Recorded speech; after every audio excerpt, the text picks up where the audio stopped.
আজকে হুট করে প্ল্যান ছাড়া চলে গেছিলাম কাচ্চি ডাইনে। দোহার নবাবগঞ্জের মানুষের কি কাচ্চি খেয়ে হাউস মিটা গেছে? না মানে কাচ্চি ডাইনে তো ফাঁকা, এত ফাঁকা থাকার তো কথা ছিল না। শালার আমি তো যে বই পেয়ে গেছিলাম যে প্রথম দিন গেলাম এত ভিড়, আর আজকে কোনো ভিড়ই নাই। কি আজব কাহিনী। আজকে এখানে বৈশা খামো না বাসায় পার্সেল নিয়ে গিয়ে খামু দেখমু কাচ্চি ডাইনে বৈশা খাইলে বেশি দেয় নাকি পার্সেলে বেশি দেয়। শালার আসছে কিন্তু কঠিন পরীক্ষা। বাসার জন্য 3 জন পরিমাণে কাচ্চি নিয়ে নিছি। এরপর মেনু কার্ড থেকে নিয়ে নিলাম একটা ফালুদা। আস্তে আস্তে নিজের একটু ভিডিও করে নিতেছি। রিয়েল ফেস ভিডিও করলে ক্যামেরায় ভেঙে যাবো, একটু ফিল্টার লাগায় ভিডিও করলাম। এর মধ্যে দেখো আমার ফালুদা এসে পড়ছে। শালার বেটাগো ফালুদা সার্ভ করা আমার একদমই পছন্দ হয় না। এভাবে কেউ দেয়?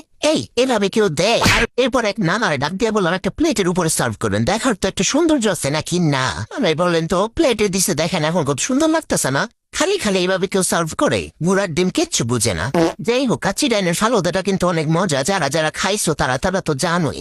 আমি কিন্তু এই নিয়ে 2বার খেলাম। এর পরবর্তীতে আবার যখন যাম আবার ওই ফালুদা খাম। আর আমার অনেক বেশি পছন্দ।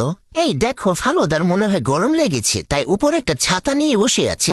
ছাতাটা আমি সুন্দর মতো সরাই দেওয়ার চেষ্টা করতেছি, কিন্তু সরতেছে না। আর গোড়ার ডিম আমার ওয়াইফার চলে আসতেছে, কিন্তু ছাতা উপরে উঠে চলে আসতেছে না। এবার বাইরে যে গরম পড়ছে, এসি বাতাস খাওয়ার জন্য ভিতরে যে একটু সময় কাটাইলাম, ফালুদাও খাইলাম। 1 ঢিলে 2 পাখি মারলাম।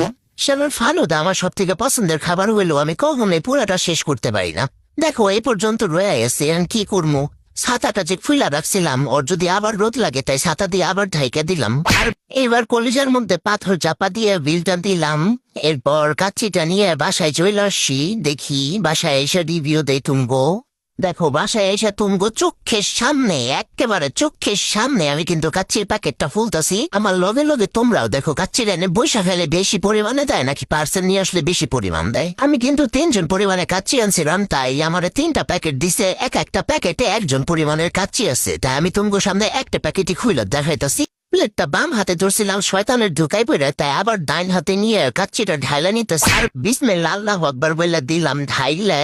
মাশাআল্লাহ মাশাআল্লাহ, সুন্দর একটা কিন্তু স্মেল আসতেছিল। এই যে দেখো, তোমাদের কি মনে হইতাছে যে পার্সেলে কম দিছে আর কাচ্চিটা এনে বসে ফেলে বেশি পাইতা? আমার কিন্তু এটা মনে হইতেছে না। আরে শালা, চামচ দিয়ে ভালো মতো দেখাইতেও পারতাছি না। দাঁড়াও, হাত লাগাই তুই। এই যে দেখো, আমি মাংসের পিসটাও বের করে তুমি করে দেখাইতাছি। ছোট নাকি বড়?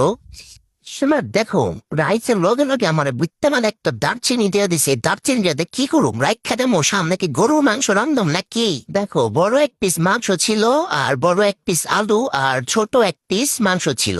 আমার কাছে কিন্তু ভালোই মনে হয়েছে, মানে ঠিকঠাকই মনে হয়েছে। আমি এর আগে যে ওখানে গিয়ে বসে খাইছিলাম তখন এমনই দিছিল। রাইস আর মাংসের পরিমাণ ঠিকঠাক থাকলেও